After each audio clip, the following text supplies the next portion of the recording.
The thing is, words do not scare me when I get to choose them first. I count them for a living sometimes. One line that lands, two people who smile, 3 seconds before a room decides if I am clever.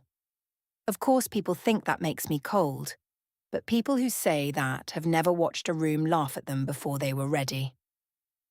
That afternoon, I was in the concept room at Noble Finch Advertising, where the windows always smelled faintly of dry erase markers and burnt coffee from the machine no one cleaned right. My name is Irina Moroz. I was 34, a senior brand strategist, and my whole job was taking a messy feeling and making it neat enough to sell. Kelsey sat on the edge of the long table, eating cinnamon gum and swinging one boot. Raphael was near the sample boards with his camera, taking photos for a client deck. Margot stood by the glass wall with a red pen in her mouth, waiting for me to say something sharp enough to keep. I gave them a campaign line that was a little mean. Not cruel, I told myself, just clean. Raphael laughed first. Kelsey laughed next and said I was dangerous in the best way. Margot did not laugh, but she wrote it down. That was how approval worked in my life. It came fast when I cut close to the bone. Daniel came to the lobby at 6 with coffee from the corner kiosk, the one that printed the wrong names on cups. Mine said Irene. His said Daniel. He had been doing that since before we were married, before his small specialty food business closed, before money became something he spoke about like a leaky pipe. He handed me the coffee and used the blue lint roller from my tote on the shoulder of my black blazer. He did it without speaking, slow, careful, like care was a task you could finish properly. Later, on our balcony, he asked if something had changed between us since the business closed. He asked softly, with his hand around a chipped mug from our Sunday takeout nights. I heard something else.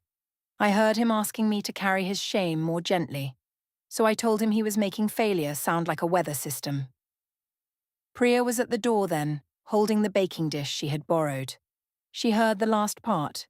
One person standing still, 2 cups on the balcony table, 3 seconds where Daniel looked down and I laughed alone. The thing is, nothing starts as betrayal if you keep it small enough. 1 message, 2 deleted words, 3 reasons why telling the whole story would only make someone tired. Of course, I knew that was not the same as being honest, but I had learned to respect the shape of a useful omission. Raphael invited me to his rented studio the next day to look at the campaign photos. It was on the 3rd floor of an old brick building above a nail salon, and the hall smelled like acetone and someone's microwave noodles. He said he wanted my eye on the shots before he sent them to Margot. Work, I told myself. Daniel texted at 6:14 while I was standing under Raphael's softbox, looking at a photo where I was half visible in the mirror behind a sample board. Daniel asked if I would be home for dinner. He had made rice bowls with the last of the sesame chicken from Sunday. I typed that I was stuck with Margot. Then I stared at the sentence. The thing is, Margot was part of the project. The project was real. Raphael's studio was real too, but saying his name would have made Daniel quiet. In that way, I had started to hate. Of course, I was only trying to avoid a mood. I sent the text. Raphael handed me a paper cup of tea from the cafe downstairs. It had a cardboard sleeve printed with tiny green leaves. I remember that perfectly. I do not remember what song was playing, even though later Daniel asked, and I had no answer at all. Raphael said the best lines I wrote sounded like someone finally telling the truth. He said people were too afraid of being disliked. I smiled like I did not need that sentence, then stayed another 40 minutes. At home, the rice had gone soft in the pan. Daniel had put foil over the chicken.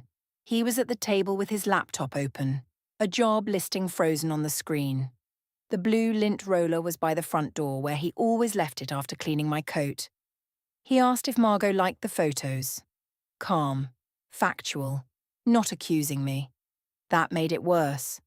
I said she had notes because every creative director had notes. Then I took off my shoes and went to wash my hands, even though there was nothing on them. He waited until I came back. He said Priya had seemed uncomfortable the night before. He said I had joked about his job search like it was public information, and he wanted to know what had happened. Specific. That was Daniel's way when he finally spoke. One incident. One question. No raised voice. I heard him making a case against me. I heard him turning a neighbour's awkward face into proof that I was failing some test he had invented in his head. The old Christmas room came back in a flash. My father with his paper crown from a cracker, my mother standing near the sink, the adults laughing when he said her beauty salon had proved she was bad with money and worse with dreams. Nobody defended her. Nobody even looked at her until the joke was done. So I told Daniel jokes only hurt when people already believe them. He closed the laptop. Not hard. That was the thing with Daniel. He never slammed anything. He moved like the furniture might be tired too. He said he did believe it sometimes, and that was why he had trusted me not to use it. The right answer would have been small. I could have said I understood. I could have touched the laptop lid or the back of his hand. Instead, I told him he was making me responsible for every room he felt bad in. That conversation ended wrong. He had asked for care, and I gave him a rule.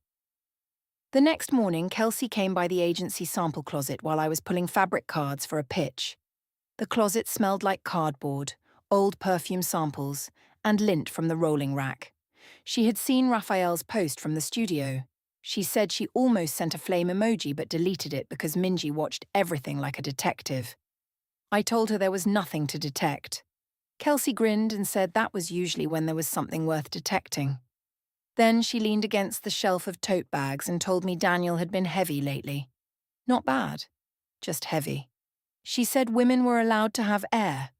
That sentence opened a small, clean space in me. At lunch, Minji stopped by the apartment to drop off a birthday card for Daniel because she would be working late all week. I was home by chance, pretending to read client research while actually scrolling Raphael's tagged photos. Minji saw the studio image on my tablet before I flipped the cover shut. She asked if the campaign was going well. The question was plain. Her face was not. I told her the campaign was going well and Daniel was going to love his birthday dinner because I had booked Pomegranate Yard. I said it like generosity could cover the edge in the room. Minji said Daniel did not need much for birthdays. He liked quiet tables and people who remembered not to make him the subject. I heard judgment. Maybe it was warning. With Minji, there was never enough decoration around her sentences. That evening, Priya passed me in the building lobby. She was carrying paper towels and a six-pack of lemon seltzer. Usually she stopped and asked about work. This time she said she was late for a call and kept walking, though her phone was not in her hand. One person stepping back, two women watching. 3 reasons to blame Daniel for making everything tense. Of course, that was easier than blaming myself. The thing is, birthdays make people sentimental, and sentimental rooms need release. That was what I told myself while I stood in the private dining room at Pomegranate Yard, smoothing the tissue paper inside Daniel's gift bag. 1 candle smoking near the cake, 2 servers carrying plates of lamb and rice, 3 folded napkins already stained with pomegranate sauce. The room was warm and too gold. The ceiling lights sat low over the table, making everyone look softer than they were. Minji sat beside Daniel, angled toward him like protection. Evan sat on his other side, quiet in a navy sweater. Priya had come with a small box of sesame cookies, though she chose the far end of the table. Kelsey was near me, bright at first, tapping her nails against her glass. Raphael had been hired to take a few casual photos for my agency's social feed because the restaurant was one of our smaller clients. Convenient, I told myself. Of course it was convenient. Daniel looked good that night. That was the part people might not believe. He wore the charcoal shirt I liked, and he had shaved close enough that there was a pale line near his jaw.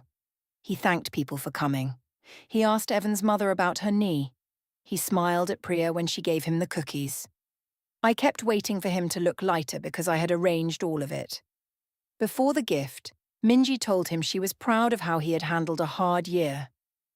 Daniel looked down at his plate, and I hated her a little for saying it first. Not because it was false, because she made tenderness sound simple.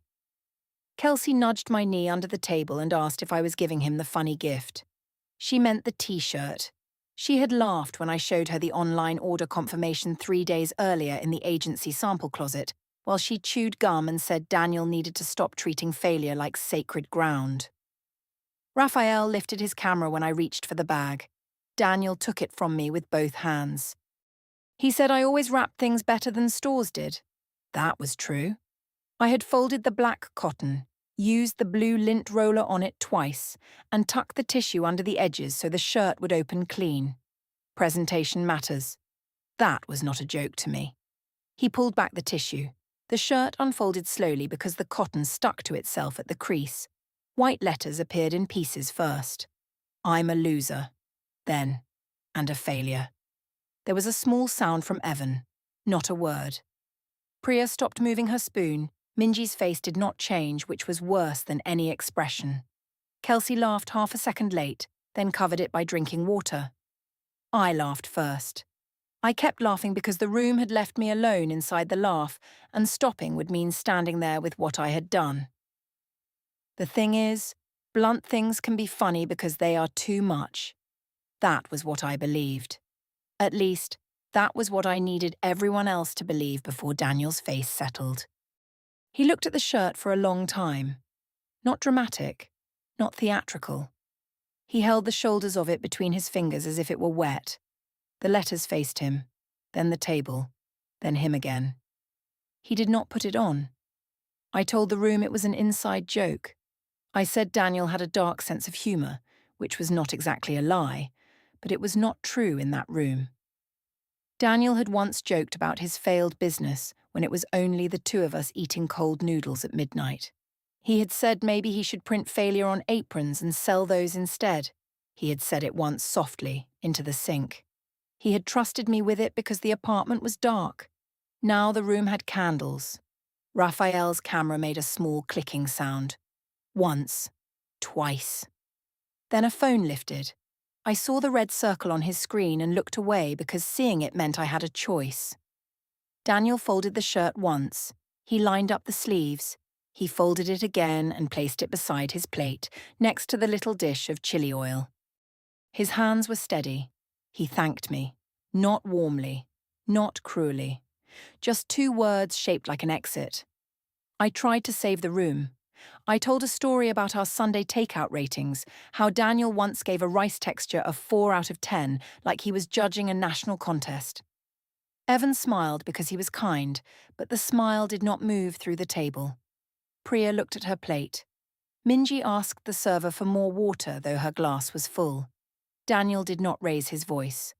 Later, in the hallway by the bathrooms, he gave the quiet debrief that should have cut through me. He said I had taken the worst thing he had said about himself and made it the center of his birthday. He asked whether I had wanted him to laugh or wanted people to see him that way. I heard him calling me cruel. I heard him making me the kind of person my father had been.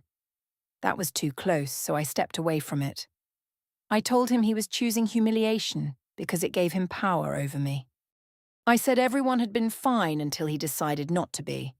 The exchange landed wrong and stayed there. When we returned to the room, Kelsey was looking at her phone with her mouth tight. Raphael was showing someone a photo, then lowering the screen when Minji looked over. The cake came out anyway because restaurants run on timing, not mercy. The server set it down and asked if we wanted plates. No one sang at first. Then Evan started, gently, because someone had to. 1 voice, 2 more joining weakly. 3 people staying silent.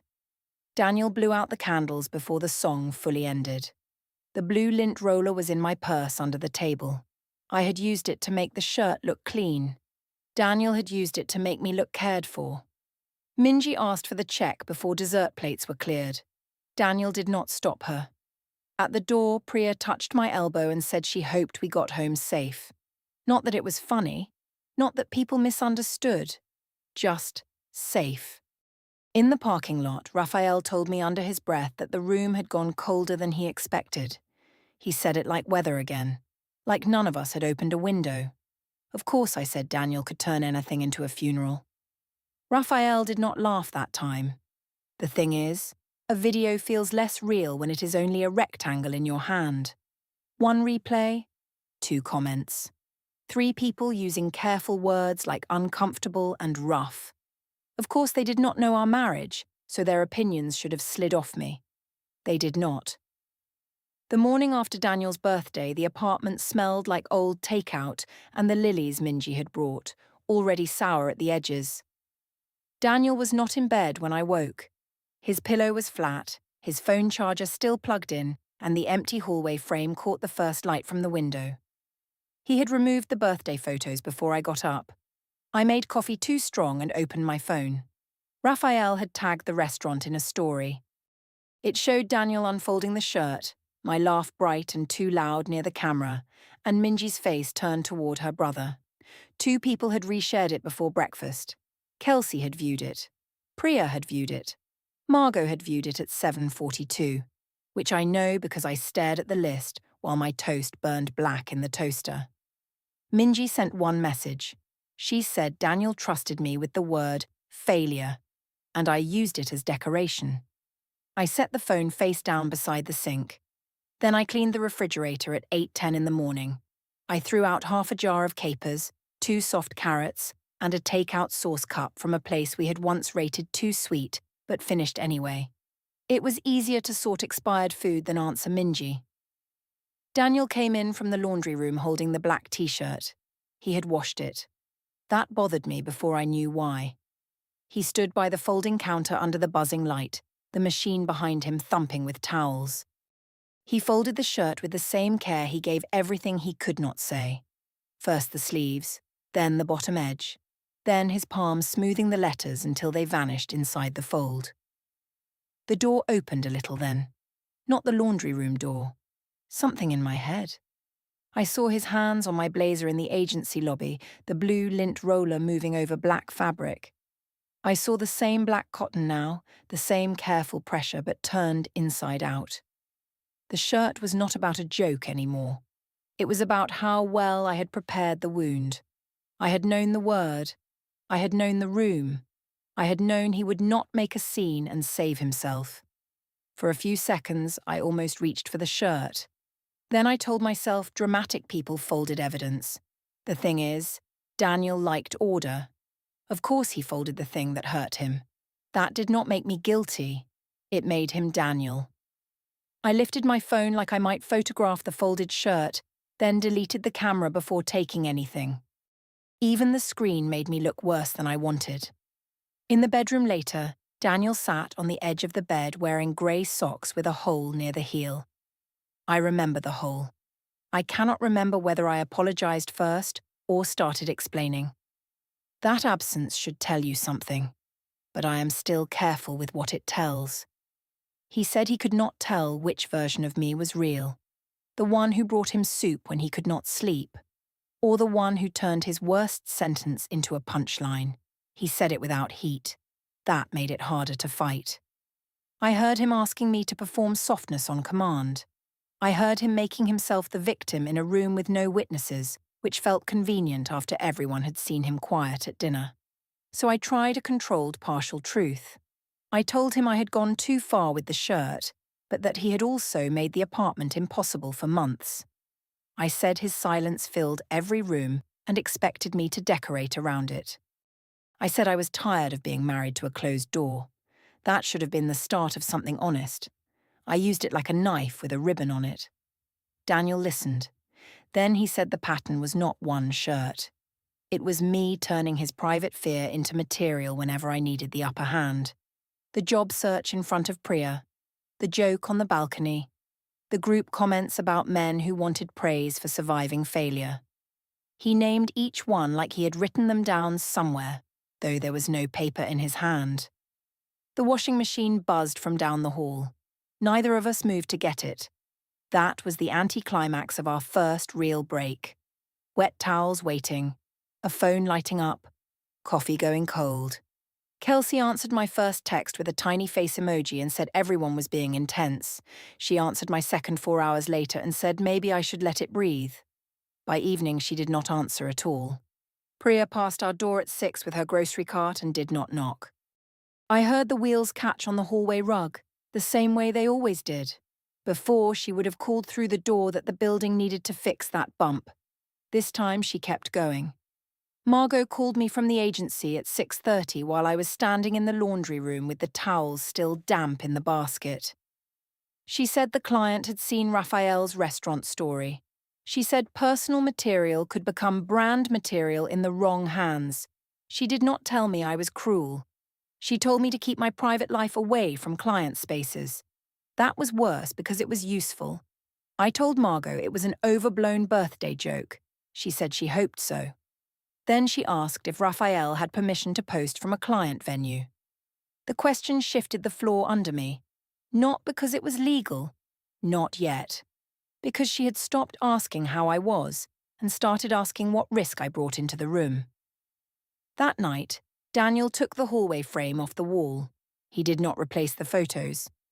He did not ask me what I wanted there instead. He wiped the dust square with a dish towel and put the frame inside the closet. One object removed. 2 doors closed. 3 rooms too neat. Of course, I told myself he was punishing me with silence. The thing is, silence is only calm when it is on your side.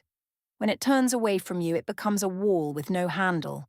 1 unread message, 2 clipped replies, 3 rooms where Daniel moved like I was furniture he had already decided not to take. 3 days after the birthday dinner, I woke before my alarm because Daniel was in the living room opening and closing drawers. Not loudly. That was never his way.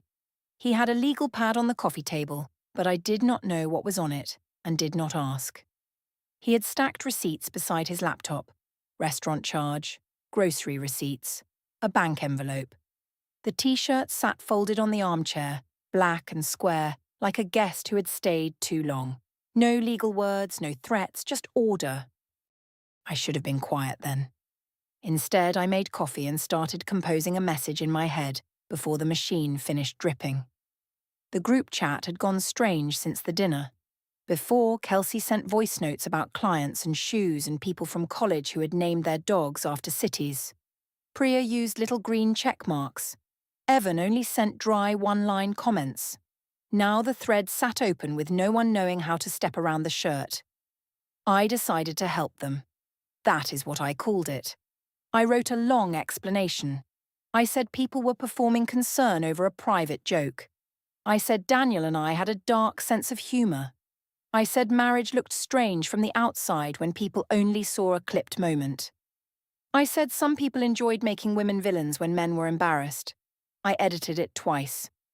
I removed one line about Daniel's business because even I could hear how it sounded. Then I put one back in softer form, saying this year had been hard and humour was how we survived. I sent it at 9:03. Daniel was standing near the empty hallway square where the frame used to hang. His phone lit up. He read the message while the coffee machine clicked behind me. His thumb did not move. The thing is, I wanted him to argue. If he argued, I could win or lose, or at least push against something. Of course, he gave me nothing. Evan left the chat at 9:11. Priya sent one sentence saying she hoped we both had support. Then she muted the thread. I knew because no green check came after that. Minji did not answer at all. Kelsey did not answer either, so I sent her a voice note. Then another. Then a third. I watched all 3 remain unplayed. The space where she had always been felt stupidly physical, like reaching for a stair that was not there. At the agency, the client review room smelled like marker ink and cold pizza. Margot had a copy of the campaign board on the wall, but my eyes kept going to my phone under the table. Raphael sent one message just before noon. He said the story was getting uncomfortable and Lena had questions. He asked if his name was visible anywhere. Not whether Daniel was all right, not whether I was all right. His name. I typed back that he was being dramatic too. He did not respond during the meeting. Margot stopped halfway through a discussion about taglines and asked if I needed to step out. She did not say it kindly. She said it the way a person says something in front of junior staff because they need a record of having said it. I told her I was fine and pitched a line so sharp that the room went quiet. In other weeks, that would have meant I had won. That day, nobody wrote it down. When I got home, Daniel had moved the folded t-shirt from the armchair to the entry table beside the blue lint roller. It looked staged. I told myself he wanted me to see it and feel punished. He said, through indirect calm, that he would listen if I could name what I did without turning it into what he made me do. Final. Clean. One offer. I said I could name what I did. I said I bought a shirt. I said I made a joke. I said everyone else had built a little church around his pain, and now I was supposed to kneel in it. His face changed then, not much. Just a closing around the eyes. He said that was not naming it. That was when I gave him the one true thing I had been holding like a hot pan. I told him he made me carry his shame in silence, then acted shocked when I looked for air somewhere else. He did not refute it. The room held that truth in the middle of us. The failed business had changed our apartment. His quiet had turned meals into weather reports. I had spent months trying to guess whether he wanted comfort, space, praise, or nothing. Sometimes he had expected me to know which one without giving me a word to hold. He looked at the floor and said he knew he had gone missing inside himself. That answer was not what I needed. It was too plain, too late, too close to accountability without surrendering the larger point. So I made the worst possible choice because it still felt like balance. I told him Raphael made me feel like I was in a room with oxygen. There it was. Not a full confession. Not an affair described in a way anyone could weigh. A controlled partial truth sharpened for maximum damage. Raphael had not been a plan. He had been a mirror. But I used his name like proof that someone still wanted the version of me Daniel no longer applauded. Daniel did not ask for details. Maybe that should have told me how far ahead of me he was. He only said he would handle things properly from now on. No named process. No official words. Just properly. The room became logistical after that. Daniel asked which bills were on autopay from the joint account. He asked if I needed the car on Thursday. He asked whether I wanted the rest of the sesame cookies from Priya or whether he should throw them away. I became louder because quiet started to sound like being buried. I said he was enjoying this. I said Minji had wanted this from the beginning. I said his whole family liked seeing me corrected.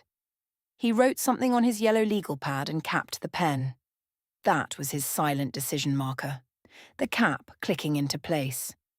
I told myself he was being theatrical with office supplies. The reader would have known better from the receipts, the folded shirt, the bank envelope. I did not let myself know. Later, I called Kelsey from the bathroom with the fan running, straight to voicemail. I sent one text saying I needed her. The bubble never turned into typing.